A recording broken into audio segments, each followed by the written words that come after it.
और बड़ी खबर मौलाना शहाबुद्दीन रजवी बरेलवी का बड़ा बयान सामने आया है। बड़ी खबर मौलाना शहाबुद्दीन का ये बड़ा बयान नए साल के जश्न पर बताइए इस्लामिक गाइडलाइन तो नए साल पर जश्न मनाने को गलत बताया है।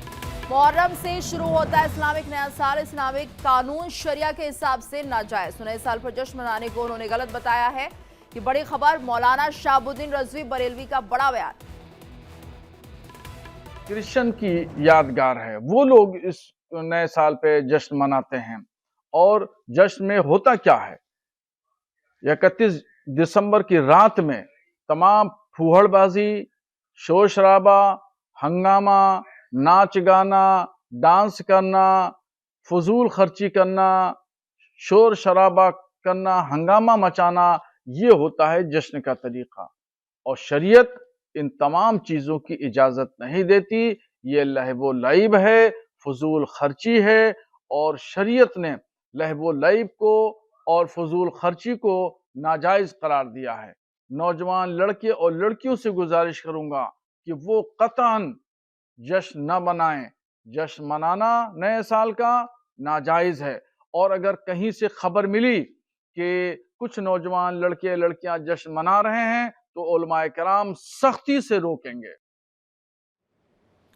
और इसी पर हमारे साथ और ज्यादा चर्चा के लिए मेरे सहयोगी आशीष पांडे जुड़ गए। आशीष, देखिए मौलाना बरेलवी हमेशा चर्चा में रहते हैं, विवादित बयान देते हैं और इस बार का जो बयान है वो नए साल को लेकर दिया है और उन्होंने गाइडलाइन भी जारी कर दी है। तो क्या आपको लग रहा है कि लोग इस गाइडलाइन को मानेंगे और किस तरह के रिएक्शंस मिल रहे हैं? बिल्कुल गीतू, मैं आपको बताना चाहूंगा कि मौलाना शहाबुद्दीन रजवी जो है वो इस तरह के फतवे जारी करके और उलझुल बयान देकर हमेशा सुर्खियों में बने रहते हैं और विवादों से घिरे रहते हैं हमेशा। और एक बार फिर से उन्होंने ये फतवा जारी कर बता दिया है और समझाने की कोशिश की है और एक मैसेज देने की कोशिश की है कि कहीं ना कहीं जो है उनका शरीयत जो है वो देश से बड़ा होता हुआ नजर आ, लेकिन उनको ये समझने की जरूरत है कि ये देश जो संविधान से चलता है, शरीयत के हिसाब से नहीं चलता है। अब उनको ये यहाँ पर ये समझने की ये भी जरूरत है इस फतवे के जरिए वो क्या मैसेज देने की कोशिश कर रहे हैं, क्योंकि क्या इसको इस तरह से समझा जाए कि 2025 हो या फिर आने वाला 2026, वहां पर भी वो इस तरह के फतवे जारी कर जो है एक शरीयत जो है उसको आगे दिखाने की कोशिश करेंगे, या फिर देश जो संविधान से चलता है उसको ना मानने की तस्दीक करते हुए वो नजर आएंगे। क्योंकि हर किसी को ये देश जो है, संविधान जो है वो इसकी इजाजत देता है कि अपने तरीके से वो धर्म, किसी भी धर्म का वो अपना पर्व, अपना त्यौहार वो मनाता हुआ नजर आए। नए साल की तैयारी है, 2 दिन का वक्त रह गया। ऐसे में हर जगह इस तरह की तस्वीर जो है वो देखने को मिल रही है कि हर कोई जो है वो जश्न के माहौल में। ऐसे में मौलाना साहब का ये फतवा जारी करना ये बताता है कि वो अभी भी शरीयत को देश के संविधान से आगे रखने की कोशिश कर रही।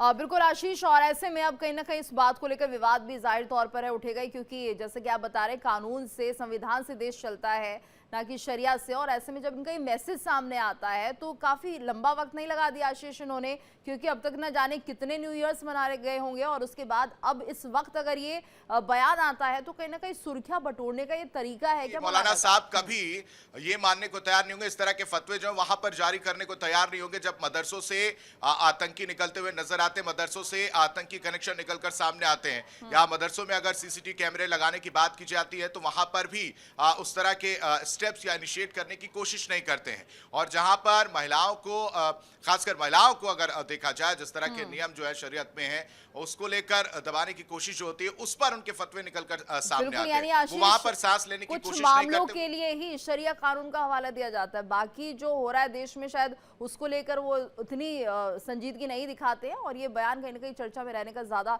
अच्छा फॉर्मूला भी हो सकता है इनका, यही माना जाए। धन्यवाद करना चाहेंगे आशीष इस पूरी जानकारी के लिए।